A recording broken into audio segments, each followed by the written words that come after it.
Today I'm going to teach you guys how to make a simple prop controller with a sensor light.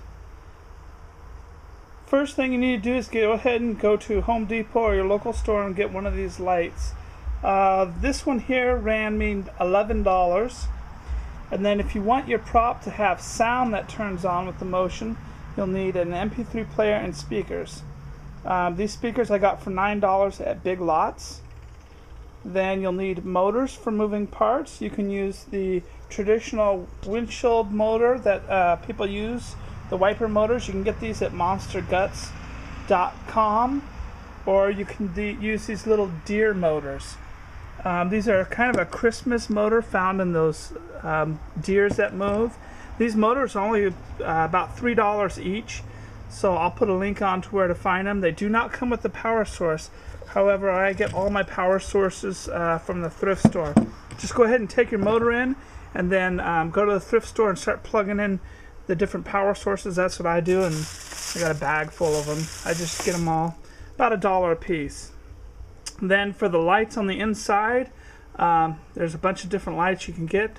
Starting from the left, the green and red ones, those are about 15 watts, and then the red one in the middle jumps up to about 30 watts, and then the black light. Black lights are usually more wattage. That's when there's 75 watts. Then you'll need a couple extension cords. You can pick these up at Walmart or anywhere for about $1, $1.50 each for a 6-foot cord. And then depending how you want to disperse your electricity within your box, you'll need a couple of these items here.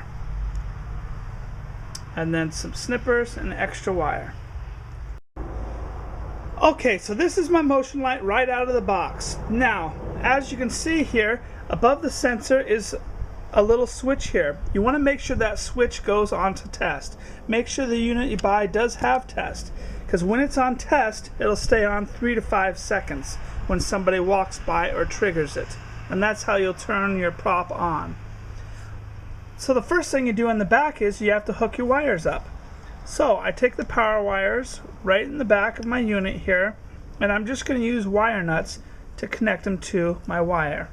Now if you'd like to have your prop turn on and off and that's it, then you can go ahead and use the full extension cord length so that you have a long extension cord. What I like to do, however, is I like to plug it into an additional extension cord, and then everything that goes into my trigger here that I'm making will turn on, and I'll still have 2 live plugs right here where I can plug anything else into that will stay on the whole time. For example, if you wanted to have a green backlight or a different sound, you could have that on continuously and then have your other lights and sounds trigger with your motion sensor here. Okay, so now we're going to make our light sockets ready to run our prop controller. First thing you can do is you can just stick one of these in here, and that gives you power. It allows you to still maintain a light on there and also run a power out. Now all the power outs used on this can be used for sound, lighting, or one of the little motors that we have. Okay, now if you'd like to completely take this unit out, you can simply cut it right there at the bottom and it'll come off like this. You then take these 2 wires and wire up whatever you'd like to wire up.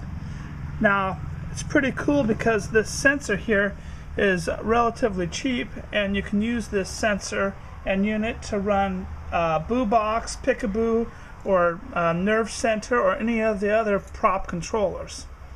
Now what I did on the other side is I cut this down so it looks like this. Then I stuck one of these in here, and then now I can stick this in here. So now when someone walks by this sensor here, it triggers this light to turn on and turns on whatever I have plugged into it. I'm going to use this here for a monster in the box. Now because this unit's going to be hidden inside of my monster in the box, I'm going to have to take this sensor and put it on the outside of the box. So all I have to do is pop this off here, and I'm going to cut my wires right here on the inside, these 2 wires, and just use an extension cord to make it longer. You can do the same thing with your light if you want to, or even your electricity. You would just simply cut these 2 wires and extend it to wherever you want your light to be. So you're not confined to a small space. I can have this 20 feet away and my sensor another 20 feet away, expanding the unit 40 feet if I would like to, so that this would be triggered and then a light would come off way in the distance shining at some other prop or however you would want to use this. Okay, so now I have it all hooked up so you guys can see a demonstration. As you can see, my sensor just went off, which turns on my motor and my lights and my speakers. And now it's off. So whenever motion goes in front of that sensor there, it'll turn my light, my motor, and my speakers on. Now, I have my MP3 hooked up to here and my green light. So my MP3 player and green light always stay on because they're hooked up to here, to the power supply that is before the trigger. And I have cats running by triggering this thing. But there's my trigger, and every time I put my hand in front of it, it goes off. And then it stops, which turns on my motor and my music. So there you go. That's how you make a prop controller for about $20.